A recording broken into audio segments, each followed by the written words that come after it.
Now let's come to the next one. Verb compound. हम लोग काफ़ी कुछ समझ चुके हैं अब, और आप यदि इतना समझ गए हैं तो मान लीजिए कि आप अब सही लिख सकते हैं, बशर्ते आपके पास शब्द हों, अंग्रेजी के शब्द हों, और वो भी आएगा रीडिंग से। तो पर इतना तय है कि यू हैव अंडरस्टूड इंग्लिश, आप अंग्रेजी समझ चुके हैं। अब हम आते हैं अगले बिंदु पर, और वो है वर्ब कंपाउंड। कंपाउंड मतलब आप समझते हैं, फिर केमिस्ट्री में आपने पढ़ा होगा। कंपाउंड एक से ज़्यादा चीज़ों के मिलने से जो बनता है वो कंपाउंड। केमिस्ट्री में तो कंपाउंड और मिक्सचर में भी अंतर है। मिक्सचर में भी एक से ज़्यादा चीज़ें रहती हैं, कंपाउंड में भी एक से ज़्यादा चीज़ रहती है। दोनों में क्या अंतर है, केमिस्ट्री के स्टूडेंट के नाते आप लोग बेहतर समझेंगे। यहाँ पर हमें मिक्सचर के बारे में कोई चर्चा नहीं करनी है, यहाँ केवल उसे कंपाउंड कहते हैं, वर्ब कंपाउंड। ये कंपाउंड क्या है? मैंने बताया आपको, वर्ब दो चीज़ों से बनता है, दो चीज़ें बताता है, एक तो टाइम और दूसरा एक्शन। यदि वर्ब कंपाउंड की बात करें तो दो उसमें तत्व जुड़े हुए हैं, मैंने वो यूज़ किया आपको। एक था हेल्पिंग वर्ब और दूसरा क्या था, मेन वर्ब। एक था हेल्पिंग वर्ब और दूसरा क्या था, मेन वर्ब। सो कंपाउंड वर्ब में दो तरीके के वर्ब रहते हैं, एक मेन और एक हेल्पिंग। बिल्कुल सही समझ गए आप। मैंने थोड़ी देर पहले आपको बताया था कि do, did, done, first form, second form और थर्ड फॉर्म। फिर मैंने आपको बताया था इज, वॉज, और कहा था ये किस वर्ब के फॉर्म है। मैंने बताया था ये किस वर्ब के फॉर्म है, बी के, बी का रूप है। इसके फर्स्ट, सेकंड, थर्ड फॉर्म होते हैं। ऐसे ही हैव के बारे में भी मैंने कहा था, हैव, हैड, और हैव जो है वो बहुवचन है और हैज़ जो है वह एक वचन के लिए उपयोग होता है। ये वर्ब है। अब सवाल ये आता है कि ये कौन से वर्ब हैं, यानी डू, हैव, बी, ये मेन वर्ब हैं कि हेल्पिंग वर्ब हैं? अभी तक हमने पढ़ा कि ये हेल्पिंग नेचर के वर्ब हैं। अभी तक इसको हमने समझा कि ये हेल्पिंग वर्ब्स हैं, लेकिन आपको क्लियर कर दें और ये अभी बैठा लीजिए मन में कि ये हेल्पिंग भी हैं और मेन भी हैं। मैंने एक वाक्य बनाया था, he does the homework, he does the homework. तो जो डज है ये तो एक वचन होने के कारण डू का डज हुआ, यहाँ तो ये मेन वर्ब हो गया।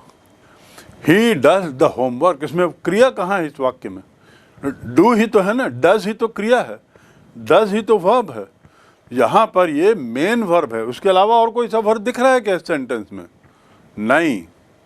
तो यहाँ पर डज मेन वर्ब हो गया।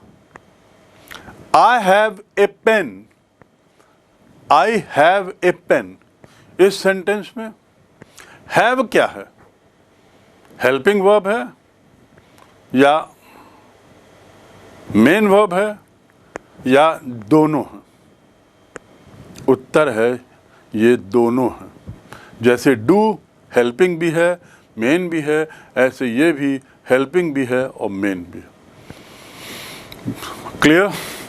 हैव के तीन फॉर्म क्या क्या हैं? Have, had, had, have, had, had. Any doubt? और एक मैंने बी का बताया था, इज और आर, इज और आर भी लिख सकते हैं। और फिर उसका सेकंड फॉर्म क्या है? वॉज और वेयर। इज एक वचन के लिए, आर बहुवचन के लिए। पास्ट में या सेकंड फॉर्म में वॉज एक वचन के लिए, वर बहुवचन के लिए। और इसका थर्ड फॉर्म मैंने बताया था बीन। आपको याद होगा, he has been to the market, he has been doing it for the last 3 years. You remember that sentence? He has been doing it. Been, seen क्या है? ये थर्ड फॉर्म है, लेकिन यहाँ बी का थर्ड फॉर्म बीन है। और फिर कंटिन्यूअस में तीनों को यदि आप देखें तो डन का, डू का क्या बनेगा? डूइंग। उसके बाद हैव का क्या बनेगा? हैविंग। कौन सा फॉर्म? Continuous form. और बी का क्या बनेगा? Continuous form being. याद रखिए, बी का कंटिन्यूअस फॉर्म बनेगा बीइंग। इज का कंटिन्यूअस फॉर्म नहीं होता, वॉज का कंटिन्यूअस फॉर्म नहीं होता। ये इज, वॉज, वर जिससे बने हैं, किससे बने हैं? ये बी से बने हैं, तो इसका कंटिन्यूअस फॉर्म क्या है? बीइंग। तो उम्मीद है कि अब आप लोग समझ गए होंगे कि ये सब क्या है। अब हम एक और बिंदु पर आते हैं जो लास्ट है। First form, second form, third form, और उसके बाद फिर continuous form. And now we come to the last part of it. ये सिंगुलर वर्ब को यही हम समझ लें, उसका एक कॉलम समझ लें। वैसे मैं बता दिया हूं आपको कि सिंगुलर वर्ब क्या है। सिंगुलर वर्ब क्या है? सिंगुलर वर्ब जैसे डू बहुवचन में आता है, दे, डू जो है शब्द, वर्ब वो बहुवचन में। लेकिन यदि एक वचन के लिए, सिंगुलर के लिए उपयोग करना है तो वह डज हो जाता है। क्या हो जाता है? डज। यानी वर्ब में या फर्स्ट फॉर्म ऑफ वर्ब में यदि मैं कहूँ V1 प्लस एस या ES, ये कब लगता है? एक वचन में। एस या ES कब लगता है? एक वचन में। Goes, does. लेकिन स्लीप्स में क्या लगता है? केवल एस। तो क्या फॉर्मूला बना आपके लिए? V1 यानी फर्स्ट फॉर्म प्लस एस या ES सिंगुलर के लिए। ऐसे ही यदि मैं हैव की बात करूं तो हैव का सिंगुलर सिंपल है हैज।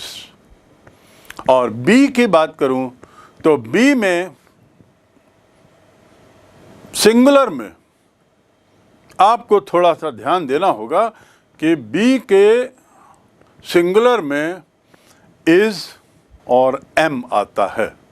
इज किसके लिए? He is going. अब आर सिंगुलर में कब आता है? थोड़ा दिमाग दौड़ाइए, आपने बहुत सुना है, बहुत पढ़ा है।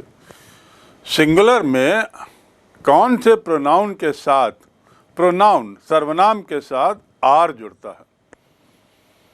यू आर गोइंग, तुम जा रहे हो। यू आर गोइंग, तुम जा रहे हो, यह है सिंगुलर।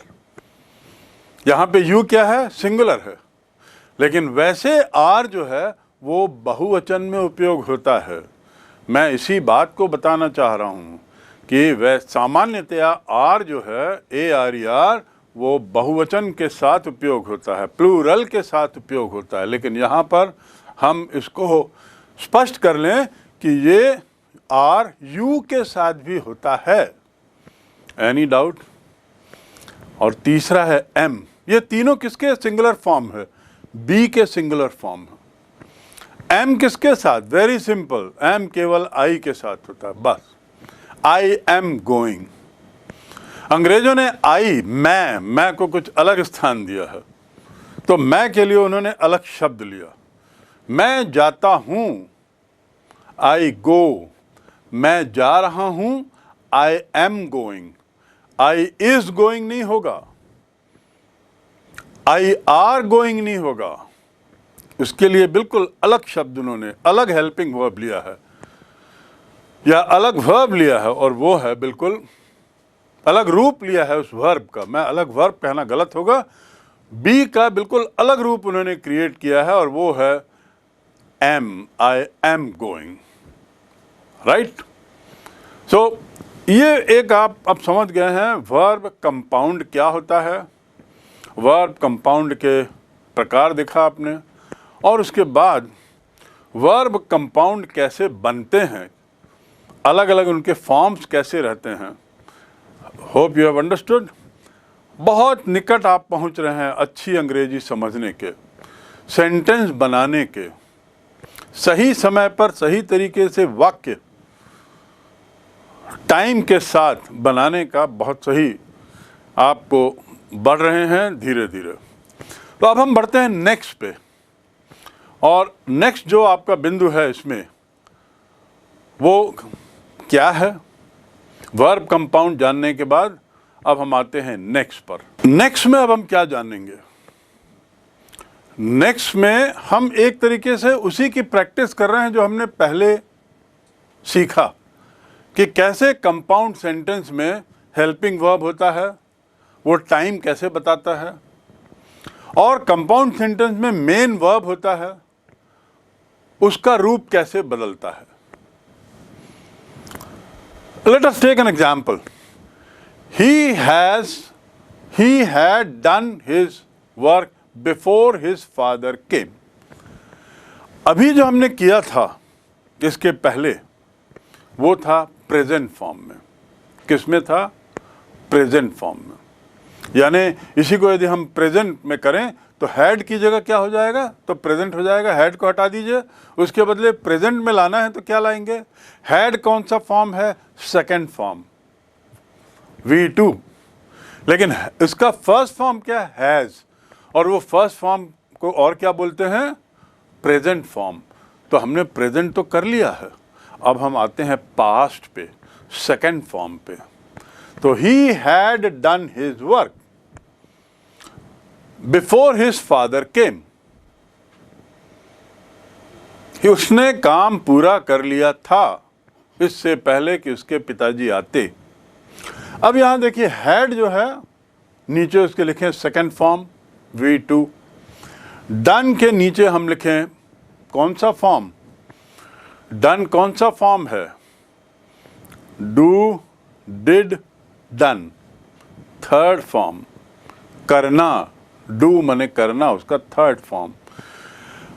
सेकेंड फॉर्म को क्या बोलते हैं? पास्ट।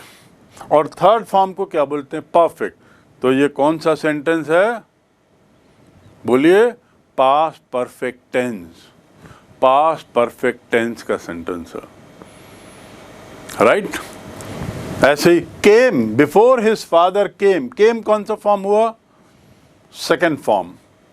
सेकेंड फॉर्म मतलब पास्ट, और ये इनडेफिनिट है तो past indefinite. Another example, they were doing their work.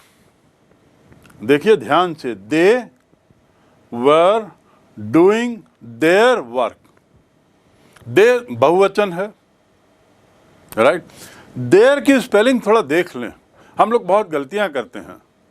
जैसे प्रिंसिपल और प्रिंसिपल दो अलग अलग शब्द हैं। स्कूल के प्रिंसिपल की स्पेलिंग अलग है और प्रिंसिपल यानी सिद्धांत होता है उसकी स्पेलिंग अलग है।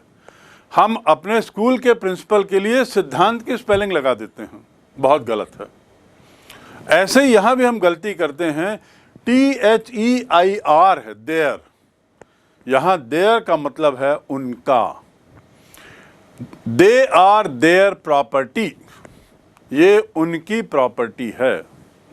Their books are very costly, उनकी किताबें बड़ी महंगी हैं।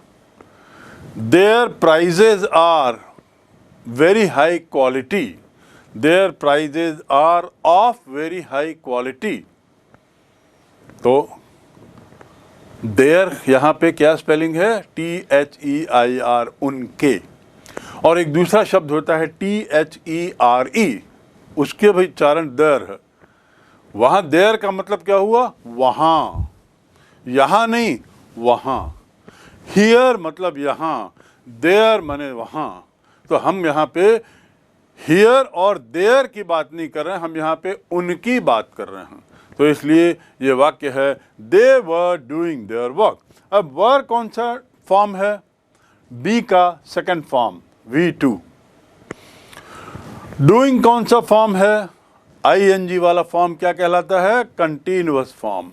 तो ये कौन सा सेंटेंस हो गया? Past continuous.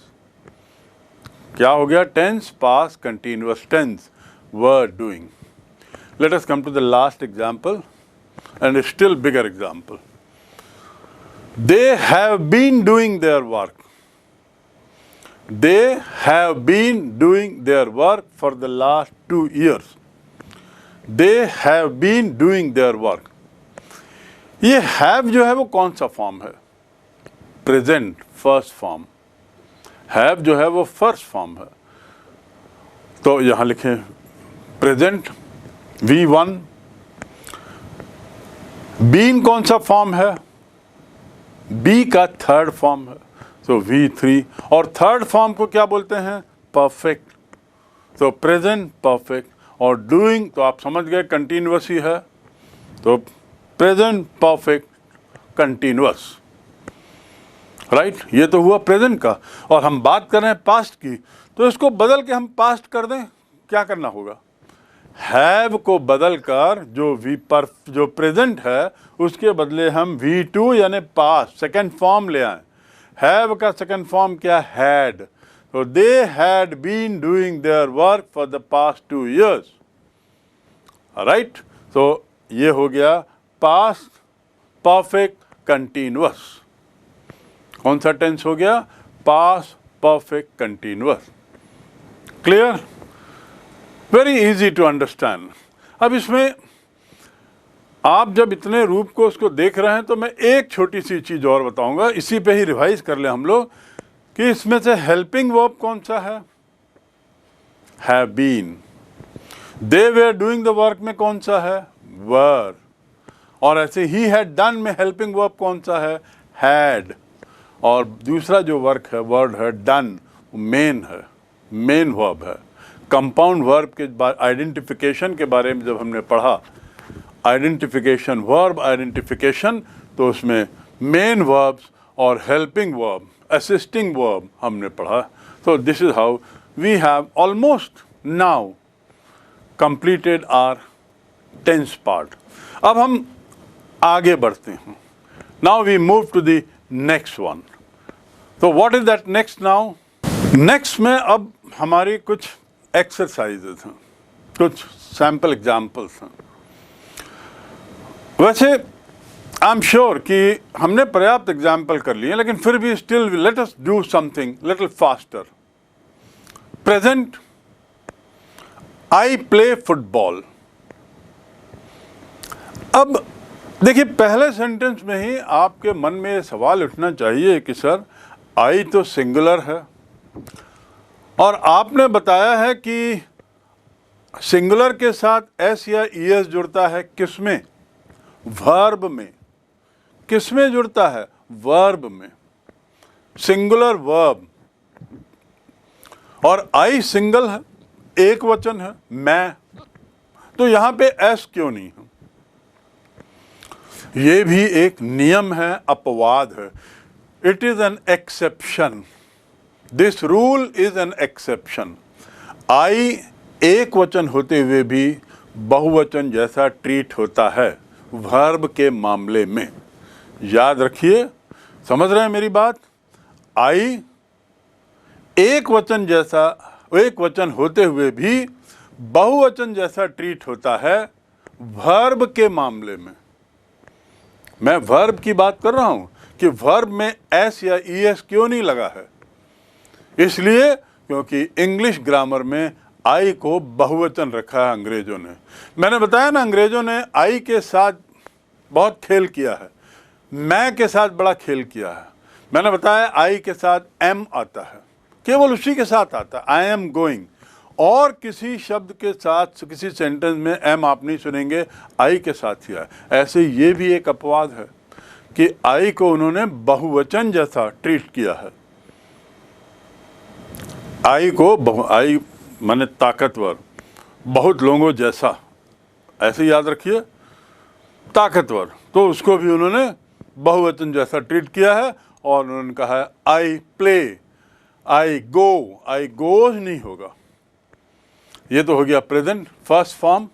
इसमें प्ले जो है वो कौन सा फॉर्म है? First form. नेक्स्ट इज, यहां पर प्रेजेंट प्रोग्रेसिव लिखा हुआ है. प्रोग्रेसिव मतलब कंटिन्यूअस है, याद रखेंगे, कोई अंतर नहीं है. ग्रामर में अलग अलग जगह अलग अलग शब्दों का उपयोग हो जाता है, टेक्निकल शब्दों का, तो आप प्रोग्रेसिव को यहाँ पर कंटिन्यूअस ही पढ़ें, कंफ्यूज मत हों। तो हम अब next sentence is present continuous. कौन सा है present continuous? I am playing. Present continuous क्यों है? क्योंकि एम जो है वो कौन सा फॉर्म है? बी का कौन सा फॉर्म है? एम। एम जो है वह बी का फर्स्ट फॉर्म है, V1, राइट। और प्लेइंग कंटिन्यूअस फॉर्म है, V1 प्लस ING। याद है आपको? बताया था V1 प्लस ING, पिछले वीडियो में हमने बताया V1 प्लस ING। तो ये हो गया आपका प्रेजेंट कंटिन्यूअस। प्रेजेंट, एम के नीचे प्रेजेंट और प्लेइंग के नीचे कंटिन्यूअस। अब देखो एम की स्पेलिंग कैसी है। मैं टेंस के साथ साथ कुछ और चीज़ें भी आपको बताते जा रहा हूं जो अंग्रेजी में ज़रूरी है जानना। आई एम प्लेइंग, एम को देखिए क्या लिखा है, आई, उसके बाद अपॉस्ट्रोफी कामा और फिर प्लेइंग। ये जो ऊपर जो कामा लगा हुआ है एम के पहले, वो है अपॉस्ट्रोफी। क्या कहते हैं? Apostrophe, APOSTROPHE, apostrophe. अपॉस्ट्रोफी लगाने से हमने एक अक्षर उड़ा दिया एम का। कौन सा अक्षर? ए। एम की स्पेलिंग क्या है? AM।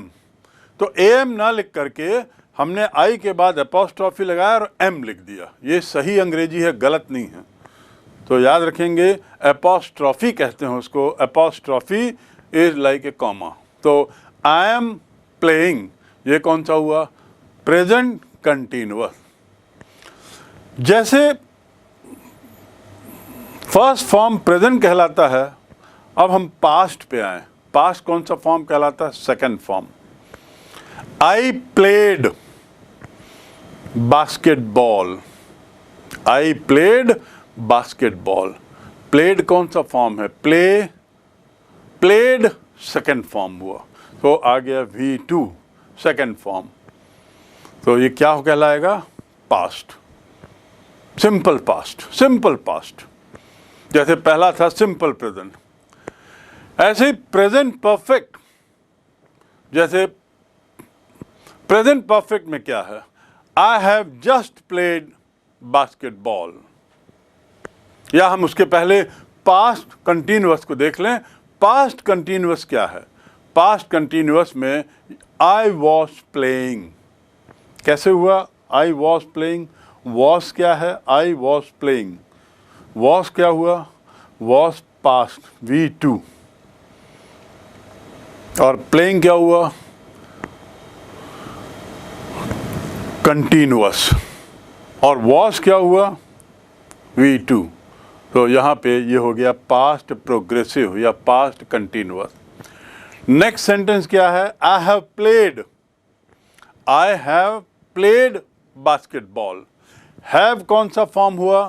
First form. किसका फर्स्ट फॉर्म? प्रेजेंट का फर्स्ट फॉर्म हुआ। प्लेड कौन सा हुआ? आई हैव प्लेड। प्लेड किसका हुआ? प्लेड हुआ आई have played basketball, V3। Play, played, played, perfect. Perfect, complete हो गया काम। आई हैव प्लेड बास्केटबॉल। देखिए ऊपर भी प्लेड था, यहाँ भी प्लेड था, उससे कंफ्यूजन नहीं होना चाहिए। अंतर कैसे जानोगे कि ये कौन सा फॉर्म है प्ले का और वो प्लेड का ये सेकंड फॉर्म है या प्लेड का ये थर्ड फॉर्म है? ये कैसे जानेंगे? समझने की बात है, थोड़ा गौर से देखिए। दोनों सेंटेंस में प्लेड है, पर अंतर क्या है? दूसरे सेंटेंस में प्लेड मेन वर्ब है, उसके साथ एक हेल्पिंग वर्ब भी है। और हेल्पिंग वर्ब क्या है? हैव। जबकि ऊपर हेल्पिंग वर्ब नहीं है, वो मेन वर्ब ही है और इसलिए वो पास्ट, सिंपल पास्ट है। यहाँ पर वह परफेक्ट में आ गया है, परफेक्ट हो गया, काम पूरा हो गया। It is helping, compound verb हो गया। I have just played basketball. Now let us come to the next one. I have been playing basketball for 3 weeks. I have been playing. Have कौन सा फॉर्म हुआ? First form V1. Been कौन सा form हुआ? Third form, be का third form, so V3 यानी perfect. So present perfect, और playing तो कंटिन्यूअस तो है ही. So present, I have been present perfect continuous, right. और आई हैड बीन प्लेइंग में क्या हो जाएगा? Past perfect continuous, right. Future की चर्चा हम नहीं कर रहे हैं अभी. फ्यूचर को अभी रोक के रखिए. फ्यूचर तो अभी आया ही नहीं है, जब आएगा तब देखेंगे. अभी हम फिलहाल प्रेजेंट और पास्ट पे अपना फोकस करें, प्रेजेंट और पास्ट पे अपना ध्यान करें, उसको मास्टरी करें, right. So we move to the next exercise now. अब हम अगले एग्जाम्पल की ओर बढ़ते हैं. यहाँ देखिए, प्ले का वही रूप दिया हुआ है, इसको अलग तरीके से यहाँ दिखाया है, और आपको हॉरिजॉन्टली भी समझाने की कोशिश किए हैं कि एक होता है सिंपल फॉर्म, दूसरा होता है पास्ट. एक तो सिंपल फॉर्म में पहला, दूसरा होता है प्रोग्रेसिव कंटिन्यूअस, तीसरा परफेक्ट, और चौथा परफेक्ट प्रोग्रेसिव फॉर्म. देखिए कैसे बना. प्रेजेंट पर आप पढ़ें थोड़ा सा. आई प्ले, प्ले कौन सा फॉर्म है? फर्स्ट फॉर्म, तो simple form. I am playing में हेल्पिंग वर्ब क्या है? एम. प्लेइंग क्या है? कंटिन्यूअस फॉर्म, तो कंटिन्यूअस फॉर्म है, तो it is a progressive form, right.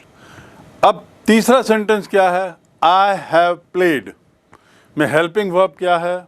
Have. Played कौन सा फॉर्म है? प्लेड सेकंड फॉर्म है कि थर्ड फॉर्म है? ये कैसे जानेंगे?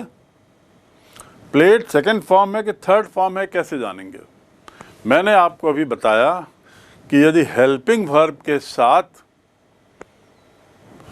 मेन वर्ब है तो वो थर्ड फॉर्म होगा. बताया था आपको. प्ले, प्लेड, प्लेड, दोनों जगह प्लेड है. सेकंड फॉर्म में भी प्लेड है, थर्ड फॉर्म में भी प्लेड है, पर थर्ड फॉर्म के साथ हैव, हैज है.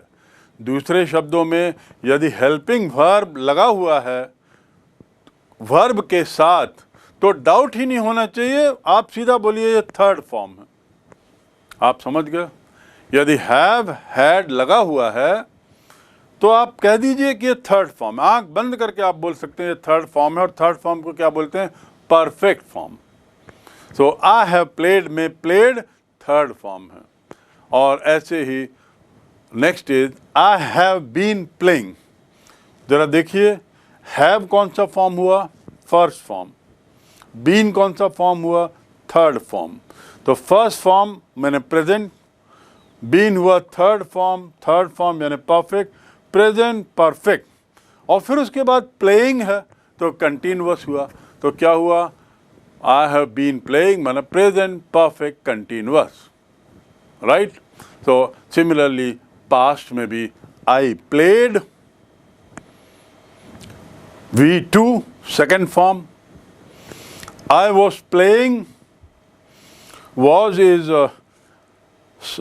is the second form, and playing is continuous, so it is continuous. Progressive form या continuous form. ऐसे ही I had played. अब देखिए यहाँ पे had played है, तो ये जो played है ये कौन सा फॉर्म हुआ? Obviously, अब कोई शंका की बात नहीं कि played के पहले had जुड़ा हुआ है, इसका मतलब ये थर्ड फॉर्म ही है. So you can say it is a perfect form. Past perfect, क्योंकि had past में आता है. Past perfect, past continuous, past simple, और अब लास्ट है I had been playing. Past perfect continuous. Any doubt? So with this exercise is also over, and we move on to the next one. अब हम अगले में बढ़ें और इस प्रकार थोड़ा सा अपने को और मजबूत करें टेंस को समझने में.